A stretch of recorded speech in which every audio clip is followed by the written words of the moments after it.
What kind of monsters break into a home to throw a newborn off a 7th-floor balcony over a noise complaint? That's the nightmare that hit Ethan Caldwell, a former Navy SEAL, in the dead of night. It wasn't just a random crime, it was a calculated hit by men in fake uniforms, backed by a homeowners association drunk on power. Ethan, a father of a 7-day-old daughter, wasn't about to let EVYL hide behind a clipboard. This is the story of how one man's instinct and training tore apart a twisted system, leaving a trail of justice that still burns. It started with a scream. Not a baby's cry, not something you could brush off as the hum of city life. This was raw, human, a sound that ripped through the walls of apartment 703 like a blade. Ethan's eyes snapped open. His body moved before his brain could catch up, muscle memory kicking in from years in combat zones where a wrong breath could mean death. His daughter, Lily, slept in her crib by the bed, tiny chest rising and falling. But the bed was empty. Where was Sarah, his wife? Barefoot, shirtless, Ethan was up, crossing the cold hardwood floor. The door to the living room hung half open, shadows stretching under the dim hallway light. Then he saw them. 3 figures stood in his home, clad in black uniforms, visors hiding their faces. One held Sarah, his hand clamped over her mouth as she fought, eyes wide with terror. Another gripped a device, a phone or scanner, maybe. The third was moving toward the open window, cradling a small bundle wrapped in a pale pink blanket. Ethan's heart stopped. "Lily!" His voice cracked the air, not a yell but a force, like a bomb going off. The men turned, their faces blank behind plastic. Patches on their chests read, HOA enforcement. Homeowners Association? No badges, no authority, just intruders in his home, holding his child, steps from a 7th-floor drop. "This is a violation," one said, voice flat, like he was reading a parking ticket. "Unregistered newborn. Noise protocol breach. Unit not cleared for infants." Ethan's mind went white. He didn't answer cold. His eyes locked on the blanket. A tiny twitch beneath the fabric. Lily was alive. Then instinct took over. He lunged, slamming into the man holding Sarah.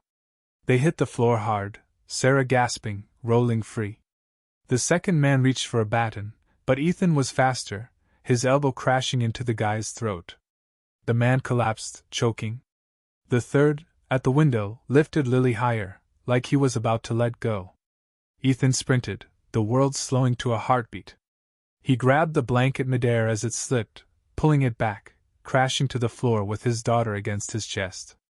Silence. His breath came in bursts, hers soft but steady. Alive. Footsteps behind him. The last man bolted for the door. Ethan rose, walked to a cabinet, and pulled out a towel-wrapped Glock 19. He hadn't touched it since Afghanistan, but it was loaded, oiled, ready. In the hallway, the man froze, turning to face him. For the first time, Ethan saw fear in his eyes. "You tried to throw my daughter," Ethan said, voice low, lethal. "I was following protocol," the man stammered. "HOA mandate." Ethan raised the gun. "I'm a SEAL. You touched my child. You're not a civilian anymore." He didn't shoot. One clean strike, and the man dropped. Ethan locked the door and turned to Sarah, who clung to Lily like the world might rip her away again. "They're not police," she whispered. "No," Ethan said. "They're worse. They think they are." He grabbed the phone. "This is Ethan Caldwell, SEAL Team 5. 3 intruders in fake uniforms tried to throw my newborn out a window. I neutralized them. I'm armed. I won't lower my weapon until I see Rio badges." He hung up, curtains drawn, Glock in hand. 7 minutes later, a click at the door, not a knock, but a mechanical snap, like someone testing the lock. Ethan was by Lily's crib, gun ready, positioned with perfect angles, barrel steady. Sarah crouched behind the couch, holding Lily, her arms trembling but silent. Another click, sharper, then a voice, too calm. "This is the police. Open the door." No sirens, no urgency. Ethan peered through the peephole. Uniform, but too clean, no badge, no body cam. State the response code. Protocol 92. Bravo. Ethan barked. A pause. We just need to confirm everything's okay. Ethan fired a warning shot into the wall. No answer, just movement fast, heavy. A crowbar hit the lock, splintering it. The door burst open. The first man, tall, held a stun to VYC, MOVYing like he'd seen tactical training but didn't live it. Two more followed, one with a flashlight, another with a baton. Armed suspect, one shouted. Ethan didn't reply. One shot, center mass, dropped the first. The second caught a bullet in the shoulder, collapsing with a cry. The third froze, panic in his voice. We're HOA Central Security. We were hired for a violation noise, your kid. Ethan stepped into the hall, Glock steady. You mean my daughter? The man stammered. They didn't tell us you were military. Ethan fired a warning shot at his feet. If I were a teacher, would you have thrown her? The man dropped to his knees, hands up. Face the wall, Ethan ordered. He called to Sarah. Call real police. Certified patrol only. Tell them I'll surrender this one alive. When the real cops arrived, Sergeant Daniel Harper, a grizzled veteran, stepped through the chaos. 4 men down, 2 wounded, one tied to a pipe with an extension cord, another cuffed against the wall. Harper knelt by a body, eyeing the fake uniform. Who are they? Ethan, Glock now on the counter, answered coldly. HOA enforcement. Said my newborn was a noise violation. The room went still. Harper nodded. I need you to come in. Not as a suspect witness. You fired your weapon. Ethan didn't flinch. I stopped them from killing my daughter. Harper studied him, saw the calm, the control. He didn't say Ethan was right. He didn't need to. By morning, the story exploded. News channels screamed headlines. Former SEAL stops fake HOA cops from tossing infant. Grainy hallway footage from a neighbor's phone went viralities in black, lights flickering. The HOA's Central Security wasn't just a rogue group, it was a machine.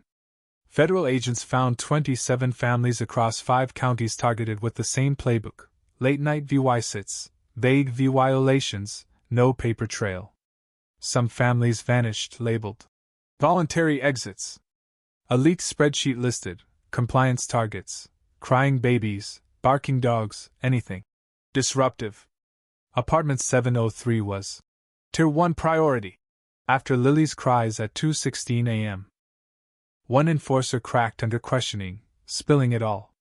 We got lists every 2 weeks, he said. If they didn't comply, we neutralized the problem. Stop the source. The source? Lily. Payments traced to a shadow company. Compliance Sir VYCS initiative showed bonuses for silent clearances. The HOA's board hid behind internal rules, burying complaints. But Ethan didn't fold. He stood, and the system shattered. The trial was swift, EVY Denke undeniable, memos, logs, emails like infants create volatility. Treat as critical. 8 HOA leaders faced charges: kidnapping, attempted murder, extortion. The courtroom brimmed with media, protesters outside while VYing strollers and photos of the missing. Ethan took the stand, navy blazer, voice steady. I defended my home.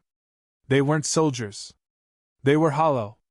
Asked how he felt facing the men who ordered it, he said, I feel breath in my chest because Lily's alive, and they failed. The jury took 3 hours. Guilty. Sentences hit 25 years to life. Laws changed, oversight tightened, property seized. The governor called Ethan to a quiet meeting, offering a state medal and a letter from the president. Ethan pushed them back. I'm a father, not a hero.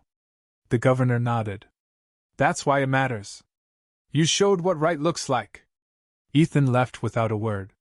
He moved his family to a mountain house, no neighbors, no HOA. A sign at the driveway read, No HOA beyond this point. Fake badges, no chance. Lily grew, golden hair catching the sun, her grip strong on Ethan's finger. Sarah found peace in quiet mornings. Ethan walked the property daily, unarmed but alert, the Glock nearby, just in case. A reporter once asked, "Do you regret pulling the trigger?" Ethan's eyes didn't waver. "I regret no one stopped them before I had to." That night, on the porch, stars above, Ethan closed his eyes. No doors would break open. No hands would reach for Lily. Justice wasn't a medal or a headline. It was 19 precise choices in minutes, by a man who didn't ask for the fight but ended it. And that was enough.